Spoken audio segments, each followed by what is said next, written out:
Hi, I'm New Michigan Sports Editor Kevin Klum alongside Sports Editor Jared Bell. As you might notice here, there's only two of us. Chris Yukis is out this week, but we hope to have him back next week to do his hosting duties again. He's inactive for the week, but hopefully he'll be recovered for next week. This week in NT Prep Preview, we're going to take a look at Week 5, and we're going to look ahead at Week 6. In Week 5, Ottawa passed a big test, going up to Sycamore and beating the number 9 ranked Spartans. So what does that say about the Pirates? That was really their first big, real test of the season, and they passed it. It was 10-6. Not really the Ottawa win you're expecting. A lot of times they're more offense than defense, but the defense really shined this week. Had a great week. You would think that would get Ottawa into the polls in 6A most likely, and really sets them up well for the rest of the season, in which they could go 9-0 with games, still key games with Geneseo and Sterling. But now they both look a lot more winnable, considering that they went to a hard place in Sycamore and won. So big win. See, I thought it was surprising that Hermosillo did not score, had less than 100 yards, and they still won the game. Yeah. So that says a lot about the defense. Well, and obviously he's the star of the team. People know about it. We had a story about him in the offensive line last week, but he's not the team, and that's the key thing. Is there's other people that can be counted on, other running backs, quarterbacks, line, defense, stuff like that. It's not just him. Other kids deserve the credit, because obviously they were a big part of the win last week. Now, Ottawa pulled out a close win against Sycamore, but LaSalle Peru lost a heartbreaker at Howard Fellows Stadium last week. LP rallied from down 20-7. Come back, take a 21-20 lead, only to give Sterling a touchdown with 32 seconds left after allowing a 4th and 9. Do you think they can bounce back from that one, Jared? Well, they go to Dixon this week, which is an opponent that they should win. You would hope, if that was actually a good game for LP, even though they did lose, it was an impressive showing. But you would think that you also hope that they would be able to bounce back with games Dixon this week, Streeter in the future. Maybe they can beat Geneseo or give Ottawa a run for their money. But it definitely said, to me, even if it was a loss, it said more positive things about LP than maybe what happened in the final few minutes when they lost the game. Also last week, Mendota played the first game without two-time New Tribune Offensive Player of the Year, Evan Carroll, out with a separated shoulder for the rest of the season. Actually, they fared pretty well. They would lost 20-6. How do you think they can do the rest of the season? Well, that was a respectable showing, but obviously, Evan Carroll was the best football player the last 2 seasons, and it might be tough with him, but it'll probably be even tougher without them. You look at their schedule; they have a lot of really tough games. Remaining, they have Rockford Lutheran this week. They have Byron, who's been kind of the surprise of the Big Northern Conference West Division. They still have games at home against Rock Falls, and I believe they go to Oregon.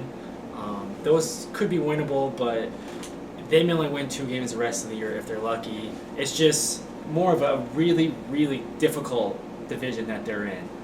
They might be 1-8, 3-6, but that's a very competitive record considering some of the teams that they're playing. All right, before we move on to Week 6, Jared, it's time for the NT Prep Preview Powerhouse Players.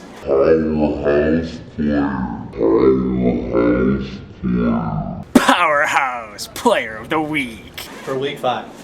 We're going to start with Patrick Killaway from Ottawa Marquette.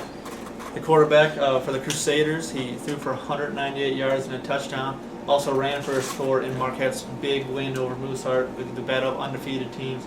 Probably gave Marquette the conference title. Well, it's amazing to see Patrick now as a junior as opposed to when he was a freshman. He obviously is a freshman starting as a quarterback for Marquette in the Big Rivers is really tough. And it's amazing to see his maturation and how much he's improved. Like I said, he and Curtis Johnson are 2 of the best players on the team that really helped them. You also have Austin Schwab from St. Pete, had a great week last week. He may not have had the best numbers. I think Tyler Barnes, that's Garrett's younger brother, is the quarterback at BV. He had better numbers passing, touchdown-wise, but really Austin was what got the St. Pete rushing attack going. Fullback, just up the middle dives. He had a great game. Really set the tone for the Bruins. And here's going to be a surprise for the powerhouse player you don't see very often, a kicker. John Sidlowski from LaSalle, Peru. He was 3 for 3 on his extra points, which could have been key when it was 21-20 game. He also had a fantastic onside kick that was recovered by the Cavs, gave him a chance to win that one. But now it's time to move on to Week 6, Jared. And we have some big games coming up. Geneseo coming to Ottawa, which you mentioned earlier. We also have Amboy Lamoille, undefeated at 5-0, going to Morrison, who's 3-2, but still that could be a tough game. Well, first off, you said Geneseo Ottawa. That's our game of the week. It's another test, a good test for the Pirates. I believe Geneseo actually lost to Sycamore 34-31. It was a close game when they played in the crossover. So you figure it's another really tough opponent for Ottawa.